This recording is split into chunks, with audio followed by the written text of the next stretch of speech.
Vaaranam Aayiram took some times. சூர்யாட்ட வந்து நான் ஒரு கமிங் ஆஃப் ஏஜ் ஸ்டோரி தான் நான் சொல்லியிருந்தேன். அதில் ஃபாதர் கேரக்டர் இல்லை.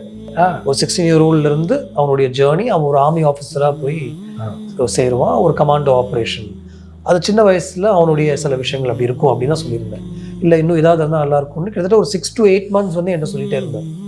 எழுதவே முடியலனால, ஏன்னா அப்பா வந்து அப்போ ஃபைனல் ஸ்டேஜ் கேன்சரில் இருந்தார். 1 year தான் எல்லாம் ட்ரை பண்ணும்போது அது பெருசாக என்னால் மூவ் பண்ணவே முடியல. டைமும் போயிட்டு இருந்துச்சு. ஸோ இதை எப்பயாவது எழுதி முடிக்கணும் அப்படின்னு சொல்லி ஒரு ட்ராவல் கிளம்பும்போது எனக்கு நியூஸ் வந்தது, இந்த மாதிரி அப்பா இறந்துட்டார் அப்படின்ட்டு.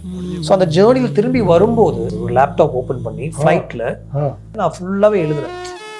5 years இருக்கும்போது அவருடைய வாய்ஸ் எனக்கு ஞாபகம் இருந்துச்சு, அவர் சொன்ன ஒரு விஷயம் அப்படின்னு சொல்லி எழுதி, அது எல்லாமே சும்மா சும்மா இல்லை, அது எல்லாமே ஒரு மாதிரி எழுதி, அது ஒரு 2-3 பேப்பரில் பிரிண்ட் அவுட் எடுத்து அதை வந்து அவருடைய பாக்கெட்டில், அந்த ஷர்ட் பாக்கெட்டில் நான் வச்சேன் சார், அந்த ஃபியூனரலில் போய்.